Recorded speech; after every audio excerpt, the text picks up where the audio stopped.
और आज भी चैलेंज करके देख लीजिए।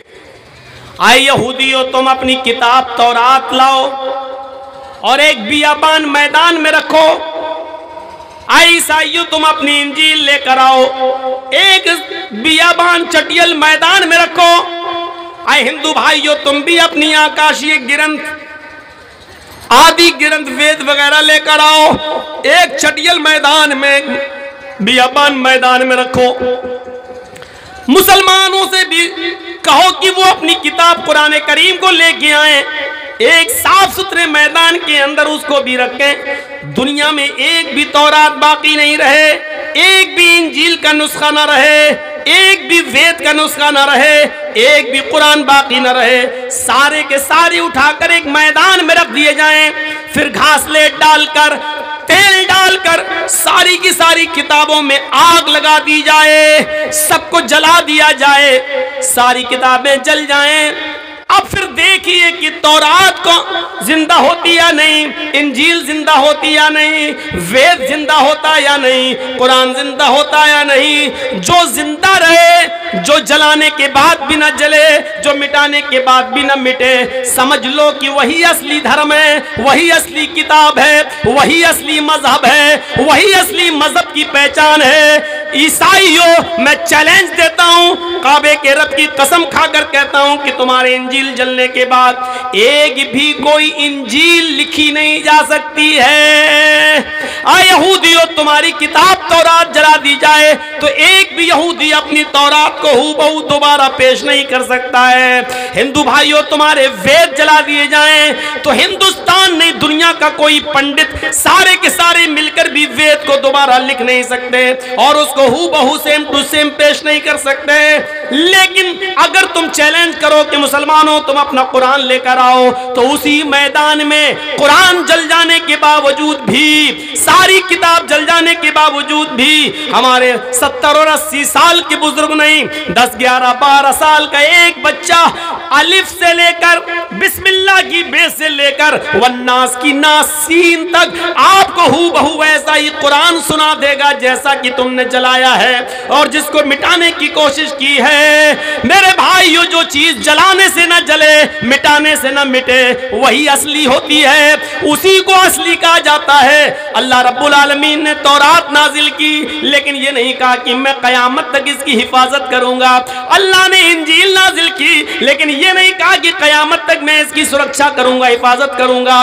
वेद को हिंदू भाई आसमानी किताब मानते हैं, लेकिन वेदों के नाजिल करने वाले ने ये नहीं कहा कि वेद कयामत तक, बरले तक सुरक्षित हैं। लेकिन जिसने हमारा कुरान उतारा है, उस कुरान के नाजिल करने वाले ने डंके की चोट पर ऐलान कर दिया, इन्ना नहनु नज़्ज़लना ज़िक्रा व इन्ना लहू लहाफ़िज़ून। आए मिटाने वालों, तुम मिट जाओगे, लेकिन कुरान नहीं मिटेगा। बर्बाद करने वालों, तुम बर्बाद हो जाओगे, लेकिन कुरान बर्बाद नहीं होगा। त्रिपुरा की सरजमीन पर मस्जिदें जला दी गई, लेकिन सजदा करने के लिए मुसलमानों के लिए जमीन की कमी नहीं है।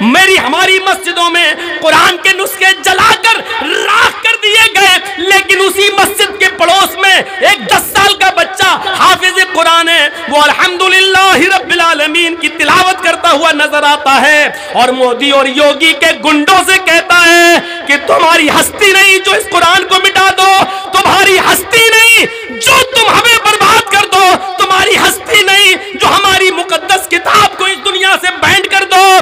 तुम खुद मिट जाओगे, तुम्हारा वजूद खत्म हो जाएगा, तुम्हें हिटलर और हज्जाज के सब में लिखा जाएगा, लेकिन तुम्हारे बाप में इतनी बड़ी ताकत नहीं है जो हमारी इस किताब को जला सको। ये 9 साल का और 10 साल का बच्चा चीख चीख कर कुरान की तिलावत करके मोदी और योगी के कान के पर्दे फाड़ रहा है और मैसेज दे रहा है, मिटाने वालों मिट जाओगे, बर्बाद होने करने वालों तुम खुद बर्बाद हो जाओगे। लेकिन ना इस्लाम मिटेगा, ना मुसलमान मिटेगा, ना कुरान मिटेगा। इस्लाम अल्लाह तबारक व तआला की तरफ से नाजिल शुदा मजहब है, यह क़यामत तक बाकी रहेगा। कुरान अल्लाह की तरफ से नाजिल की हुई किताब है, यह क़यामत तक बाकी रहेगी। मुहम्मदुर रसूलुल्लाह अल्लाह के सच्चे बंदे और रसूल हैं। मुसलमान क़यामत की सुबह तक उनका दिल से एहतराम करता रहेगा और उनकी बातों पर अमल पैरा होगा। उनकी शान में गुस्ताखी करोगे तो अपनी जान देने के लिए तैयार होगा, लेकिन मुहम्मदुर रसूलुल्लाह की इज्जत व असमत पर आंच नहीं आने देगा। यही हमारा मजहब है। हमें चिढ़ाओ मत, हमें कटोलो मत, हमारा इम्तहान मत लो।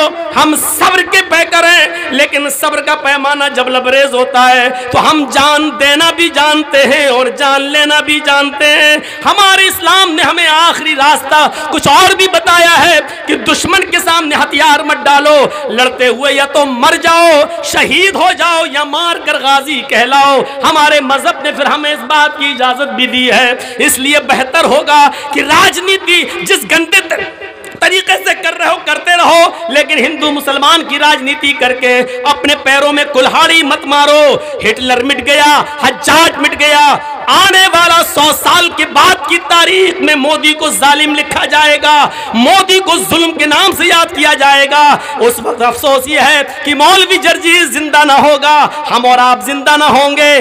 आने वाली 100 साल की तारीख, 100 साल के बाद की तारीख में जब मोदी को हिटलर की शक्ल में पेश किया जाएगा, तारीख कभी किसी को माफ नहीं करती है, इतिहास कभी किसी को क्षमा नहीं करता है, इतिहास किसी को माफ नहीं करता है। आने वाले दिनों में ये इतिहास तुम्हारे मुंह पर जुल्म का ठप्पा लगाएगा और तुम्हें जालिम कहने पर मजबूर कर देगा, जालिम कहलवाने पर मजबूर कर देगा। ये हमारा इतिहास रहा है।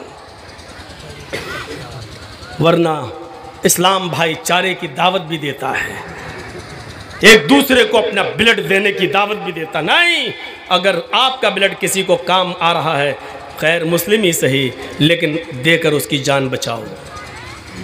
कुरान हमारा ये भी कहता है कि वमन अहया अन्नास, जिसने एक इंसान को, मुसलमान नहीं कहा है, वमन अहयाहा, एक नफ्स को जिंदगी बख्शी, फ़कअन्नमा अहया अन्नास जमीआ, उसने एक इंसान को नहीं बल्कि पूरी दुनिया की इंसानियत को जिंदगी बख्शी।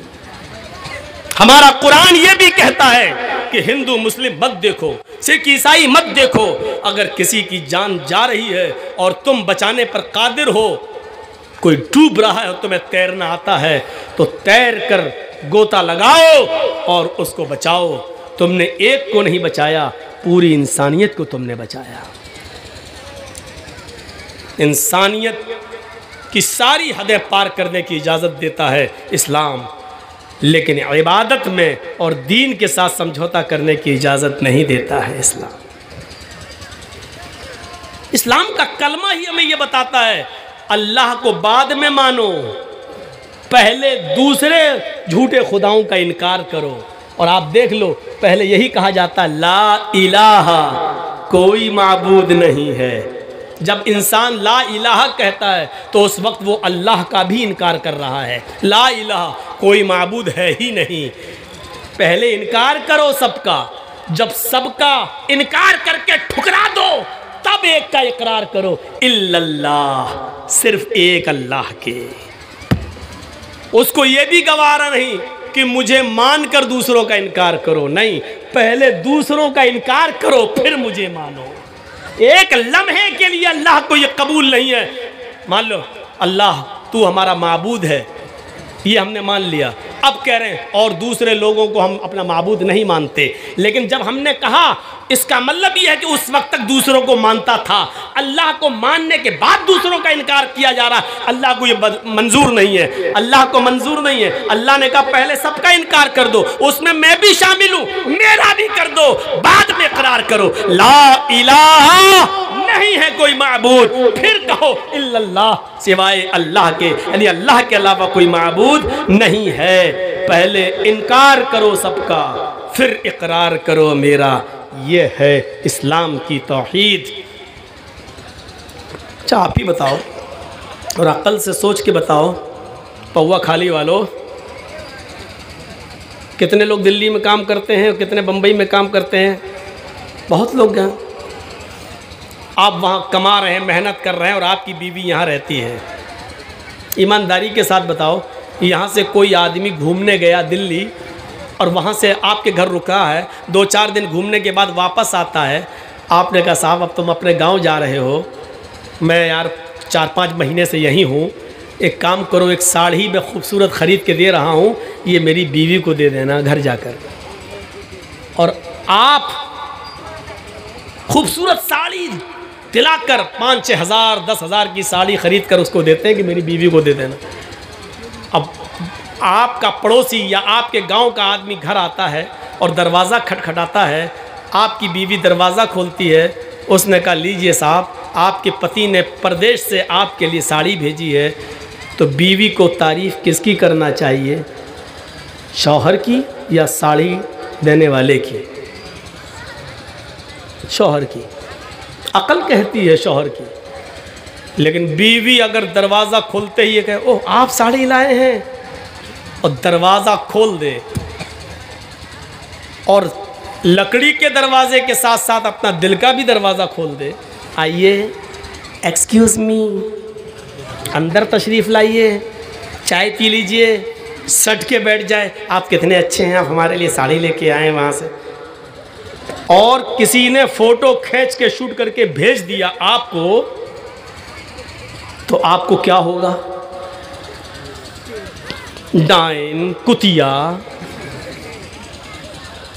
हैं? साड़ी मैंने भेजी, तारीफ उसकी कर रही है, चिपक कर उसके साथ बैठी है। और हो सकता है कि आप तैश में आ जाओ और वहीं से फोन करे, उसके साथ बैठ के चिपक के बात करती है, तलाक तलाक तलाक। अब तो कानून भी बन गया, जो एक साथ तलाक देगा 3 साल की सजा।